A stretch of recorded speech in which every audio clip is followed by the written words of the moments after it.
Hello. Natamaan na rin tayo ng plantito bag. At eto kami, yung wife ko bumibili ng roses sa Quezon Memorial Circle na malapit lang sa amin. At bibili rin kami ng pulseta. Yun, itong binili namin, no? Kasi perfect yan doon sa amin. Perfect na maaraw. Siyempre maganda rin yun, natadagdagan natin yung Mother Nature, yung trees and plants. Always good for Mother Nature. At kita nyo, maingay dito sa Quezon Memorial Circle sa labas. Pero dito parang mini forest.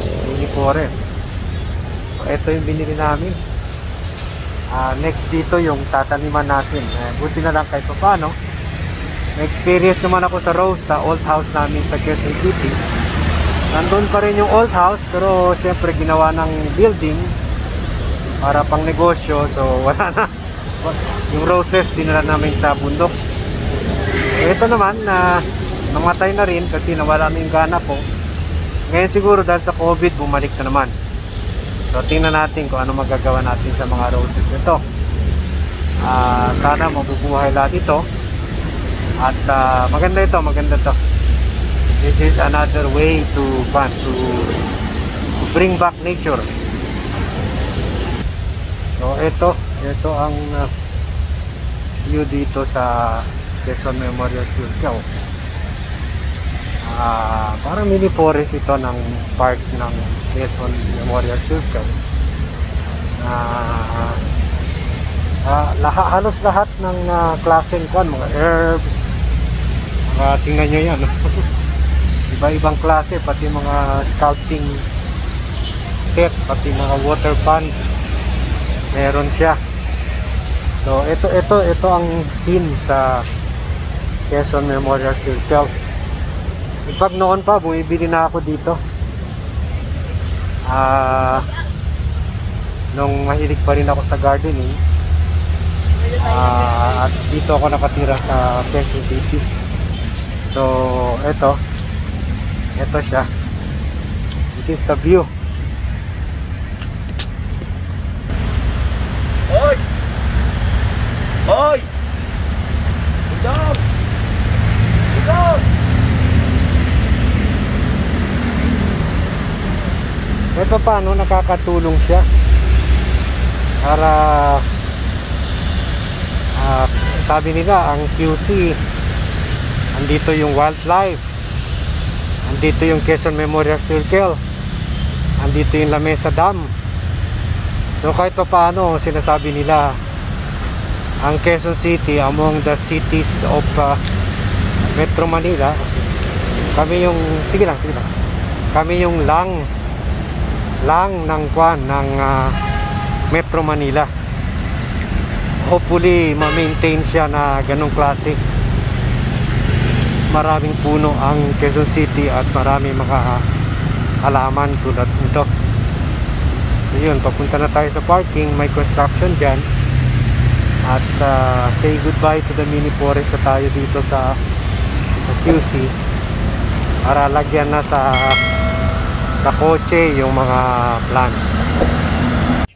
Hello. Ayan, kung makikita nyo, andito na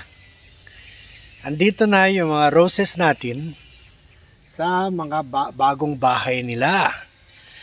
Yun, syempre nag-adjust pa sila. O yan, tingnan nyo, nasa gilid siya ng sa ilalim ng puno. So kung magtatanong kayo, bakit ko naman nilagay sa ilalim ng puno?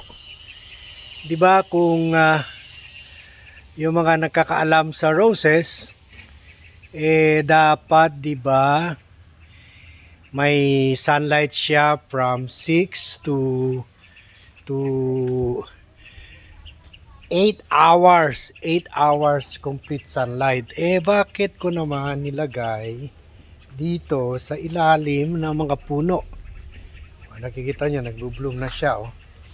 So okay naman siya kasi kung nakikita nyo, yung sunlight, andito siya kasi 'di ba hillside kami, mountain top kami dito. So yung sunlight nanggagaling dito sa umaga. So almost from 7 o'clock hanggang 11 o'clock, inistudihan ko na yan eh. Ang tatanggapin niya ay sunlight. Meron lang baka ipil-ipil, baka ititrim ko pa rin yan.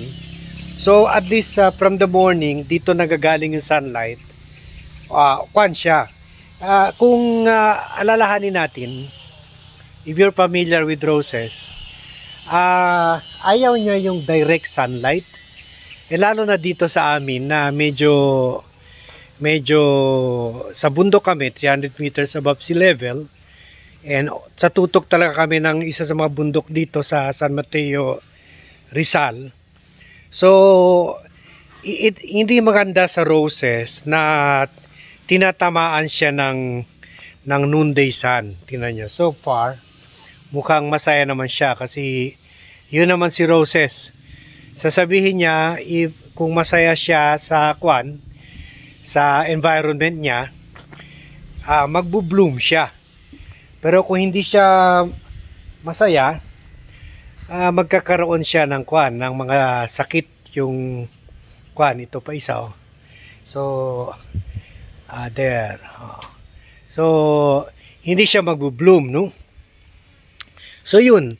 At syempre magkakaroon siya ng mga peste, ganoon. So ito ang kaya dito ko nilagay sa gilid-gilid rather than yung fully exposed na area sa gitna or sa side somewhere.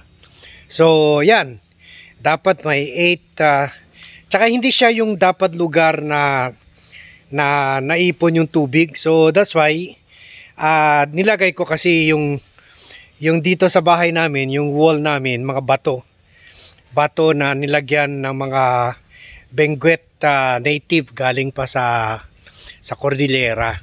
So yung nakikita nyo sa Baguio, mga bato-bato, so ganon ang wall namin. So the water flows freely. So itong initial namin, itong initial mga nilagay namin dito sa garden. At I'll tell you in the coming days kung ilan pa ang ilalagay namin at how the roses have fared so far. Kasi yun nga, nakakuha na rin ako dito, bitten by the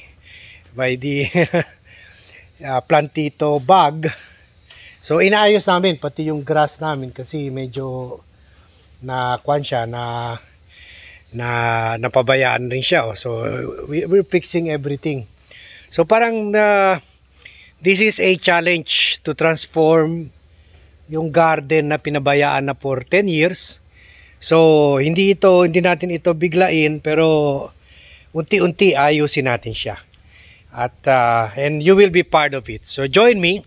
So muna, ang unang challenge natin is to grow roses, to plant and grow roses, na isa sa pinakamahirap na halaman, pinakamaarte, prima donna ang roses.